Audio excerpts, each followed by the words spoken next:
கர்த்தர் அதிசயங்களை செய்கிறார் ஊழியங்கள் வழங்கும் ஜீவ வார்த்தை. கர்த்தர் நல்லவர், நம்முடைய இயேசப்பா பெரியவர். கர்த்தருடைய ஊழியக்காரனாகிய அடியேன் இயேசுவின் நாமத்தில் உங்களை வாழ்த்துகிறேன். இயேசுவின் நாமத்தில் உங்களை ஆசீர்வதிக்கிறேன். நீங்கள் ஆசீர்வாதமாக இருப்பீர்கள். இந்த பூமியிலே உயர்ந்திருப்பீர்கள். அநேகருக்கு நீங்கள் நன்மை செய்வீர்கள். கடன் வாங்க மாட்டீர்கள், கடன் கொடுப்பீர்கள். வியாதியோடு இருக்க மாட்டீர்கள், சுகமாய் வாழ்வீர்கள். பூர்ண ஆயுசு நாட்கள் வாழ்வீர்கள். விசுவாசிங்க. இன்றைய ஜீவார்த்தைக்கான வசனம் சங்கீதம் 21:6. அவரை நித்திய ஆசீர்வாதங்களுக்குள்ளவராக்குகிறேன். அவரை உம்முடைய சமூகத்தின் மகிழ்ச்சியினால் பூரிப்பாக்குகிறேன். அந்த கடைசி பகுதி, அவரை உம்முடைய சமூகத்தின் மகிழ்ச்சியினால் பூரிப்பாக்குகிறேன். மகிழ்ச்சியினால் பூரிப்பாக்குகிறார். மகிழ்ச்சியினால் நிரப்புகிற தெய்வம். மகிழ்ச்சியாகிய சந்தோஷம் எவ்வளோ முக்கியமானது. சந்தோஷங்கிறது நம்ம வாழ்க்கையில் வேணும். நம்ம முகத்தில் ஒரு சிரிப்பு இருக்கணும். எப்படி சிரிப்பு வரும்? எப்படி சந்தோஷம் வரும்? ஒரு குடும்பம் இருக்குன்னா கணவன் மனைக்குள்ளே எப்போ சண்டை இருந்தால் சந்தோஷம் இருக்குமா? இருக்காது. ஒரு குடும்பத்தில் வியாதியினாலே எப்போதும் கஷ்டப்பட்டிருந்த சந்தோஷம், அந்த மகிழ்ச்சி இருக்குமா? இருக்காது. ஒரு குடும்பத்தில் பண நெருக்கடி, கடன் பிரச்சனை இருக்கிறாங்கன்னா சந்தோஷமே மகிழ்ச்சி இருக்காது. இன்னைக்கு சில வேளையில் உங்கள் வாழ்க்கை கூட குடும்பத்தில் ஒரு பிரிவினை அல்லது வியாதி அல்லது பண கஷ்டம், ஏதோ ஒரு சூழ்நிலை உங்களை சந்தோஷமாக இருக்க அனுமதிக்கலை. எப்போவுமே துக்கம், எப்போதும் சோகம். உங்கள் முகத்தை பார்த்து நறுவு கேட்குறாங்க, ஏன் இப்படி இருக்கிறீங்க? என்னாச்சு உங்களுக்கு? வாழ்க்கையில் பிரச்சனையா? வாழ்க்கையில் ஏதாவது கஷ்டங்களா அப்படின்னு கேட்குற அளவுக்கு அவங்க இருக்கலாம்.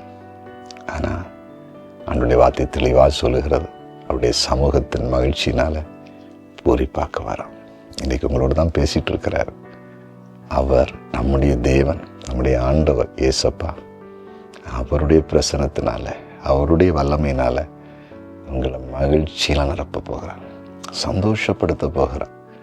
உங்கள் முகத்தில் ஒரு பிரகாசம் வெளிப்பட போகிறது. இதுவரையிலும் உங்களை பார்த்து ஏன் துக்கமாக இருக்கிறேன்னு கேட்டவங்க எல்லாம், என்னப்பா என்னாச்சு, என்னம்மா உன் முகம் எவ்வளோ பிரகாசமாக இருக்குது, ஒரே சிரிப்பாக இருக்குது, ரொம்ப பிரசன்னமாக இருக்குங்க, என்ன ஆயிடுச்சு, எதனால் எப்படி நீங்கள் மாறினீங்க அப்படின்னு கேட்க போகிறாங்க. நீங்கள் சொல்ல போகிறீங்க, எங்கள் வாழ்க்கையில் நிறைய பிரச்சனைகள்லாம் மாறி போச்சுது, ஒரு நல்ல சந்தோஷத்தை எங்களுக்கு இயேசப்பா கொடுத்தாருன்னு சாட்சி கொடுக்க போகிறீங்க. இயேசப்பா நான் மகிமைப்பட போகிறது. ஜெபிப்போமா? ஜெபிக்கலாம். ஆண்டவரே, உம்முடைய பிரசன்னத்துக்காக நன்றி. மகிழ்ச்சியினால் பூரிப்பாக்குகிற தெய்வமே, இந்த நாள் வரையிலும் வாழ்க்கையில் மகிழ்ச்சி இல்லாமல் வேதனையோடு துக்கத்தோடு இருக்கிற ஒவ்வொருவரையும் கண்ணோக்கி பாரும். இப்பொழுது உம்முடைய தெய்வீக பிரசன்னம் ஒவ்வொரு மேலும் இறங்கி நிரப்பி இவர்களை மகிழ்ச்சியாக்கட்டும், சந்தோஷப்படுத்தட்டும். இவங்க துக்கம் சந்தோஷமாய் மாறட்டும், துக்கம் சந்தோஷமாய் மாறட்டும். நீங்கள் எப்படி செய்கிறீங்க, அதற்காக நன்றி. ஆண்டவரே, வியாதி நிமித்தம் துக்கத்தோடு இருக்கிறவர்களுக்கு விடுதலை தாங்க. பண நெருக்கடி நிமித்தம் துக்கத்தோடு சந்தோஷத்தை தாங்க. குடும்பத்தில் இருக்கிற பிரச்சனைகள் நிமித்தம் துக்கத்தோடு இருக்கிற சந்தோஷத்தை தாருங்க. வேலை ஸ்தலங்களில், தொழிலில் ஏற்பட்ட நெருக்கடிகள், போராட்டங்கள் உங்களுடைய பிள்ளைகளை துக்கப்படுத்தி இருக்கேன்னா அதிலிருந்து விடுதலை கொடுத்து சந்தோஷத்தினால மகிழ்ச்சியில் நிரப்பும்படியாக ஜெபிக்கிறோம். ஆண்டவரே, இன்றைக்கு பிறந்த நாளை காண்கிற சிறு பிள்ளைகள் முதல் அனைவரையும் ஆசீர்வதிக்கிறேன். ஆசீர்வாதமாக இருக்கட்டும். குறிப்பாக திருமண நாளை காண்கிற ஒவ்வொரு குடும்பங்களையும் வாழ்த்துகிறேன்.